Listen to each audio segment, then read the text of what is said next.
children's hospitals.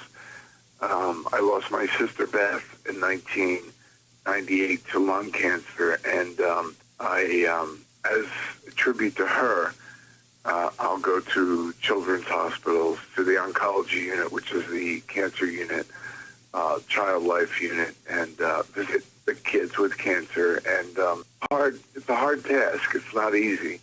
And I'll go in there and just brighten the kids' spirits, give out DVDs and pictures, and hang out and talk and make them laugh. And I think that, when my sister was going through her treatment, the doctor told me that the most important factor in the treatment of cancer is to keep the patient's attitude upbeat. And I just said, I can do this. I can do that. And I've been doing it. And everywhere I go out of town, every time I visit someplace to do a film or any other kind of work, I visit one or two or three children's hospitals, schedule permitting. And I was at Cincinnati Children's Hospital while I was doing this film, and I also visited the Boys and Girls Club. So there's always a little underlying Scott Schwartz in those trips, and I'm proud to be able to say that I visited a lot of kids and done a lot of good. What is something that someone has said to you that you always remember to pass on to others? Geez, I got a lot of those.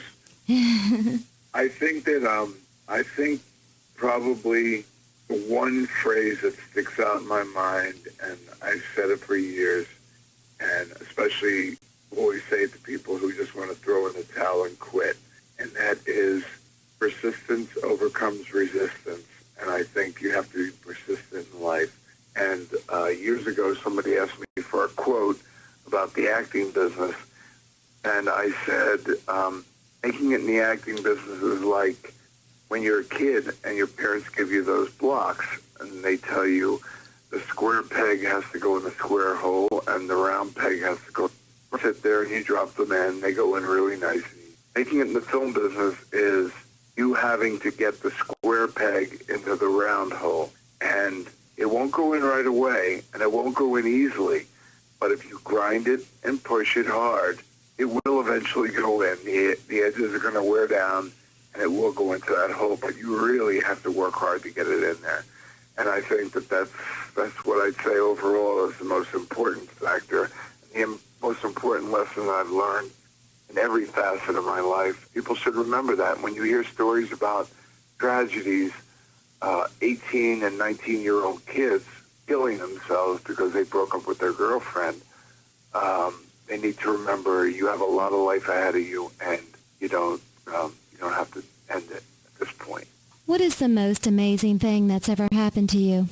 I mean, I've won championship belts. I've been praised from some acting performances. I mean, the most important things in life really have nothing to do with any kind of monetary success or any kind of vocational success. I think that it's just you being inside a good person. I mean, I came from a very, very abusive home. My father was very physically abusive to me. Every day, beaten every single day. And my father didn't drink, and he was a professional man. He was a dentist. Through that, I came out of it, and I had to make a decision. Do you want to be on Jerry Springer for hitting your kids and getting arrested, or do you want to be a good parent to your children and break that chain? And I chose to break that chain. And if you sat my kids down and you said, well, how many times has your dad hit you through the years? They'll laugh right in your face because I haven't done it. And have they deserved it? Yeah, they deserved it, but I disciplined them in other ways. I disciplined them in ways with my mouth, not with my hands. And they've learned some good lessons, and just the way it plays out. But life is such a beautiful thing, and if you use it the way it was meant to be used, you'll be a success. Tell us about some of the projects you're working on now.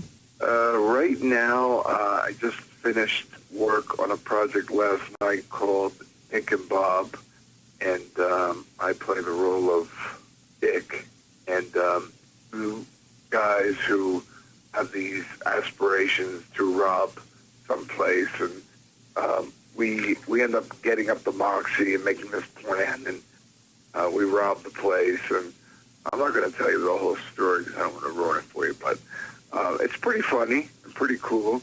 And I just finished, as I said, in Cincinnati last week, Escher, which is really, really taxing because the days are 105, 106 degrees and 100% humidity, and you're working in that. And the director is telling you to do it again, do it again, do it again. And you're just out of gas, like within the first 5 minutes that you're out there. And the sun's beating down. And after midnight, it was getting hotter. And I'm from Philadelphia, Pennsylvania originally, and we had the same thing. And people say, well, the dynamics of it is when you go back to Philadelphia, you're eating cheesesteaks and visiting and eating in people's houses. You're not working and running and doing different things. So it was tough. It was a very, very demanding and very taxing situation back there. But that's sad. And you know, I don't really like to talk about future possibilities because I think I put a hex on it when I do. So I just keep quiet about it. If it happens, it happens. And if it doesn't happen, you're none the worse for wear. Can you tell our listeners how they can find out more about you and the projects you're working on? Certainly. You can, my websites are, you can always find me on Facebook, which is Scott Schwartz. And you can look up my website, which is www.ultimatebadguy.com, ULTIMATEY, one word. And also, I directed and produced and acted in the film that I'm still finishing up. We're doing the last finishing touches on the long version of it. You can find that film at changinghandsfilm.com, and Changing Hands, it's plural, changinghandsfilm.com. That's the film that I'm working on. We've had some big people be in that. Also, on my Children's Foundation website, Scott L. Schwartz, Children's Foundation.wordpress.com, and that's one word on that. And always out there, and just hopefully as long as my legs can carry me, I'll keep doing it. Scott, it's been a pleasure to have you on the show today, and I hope that you'll come back again. I hope I lived up to the Iron Sheik standard. You know, he's a great guy, and I love him, and they're big shoes to fill. Thank you. Thank you. You're listening to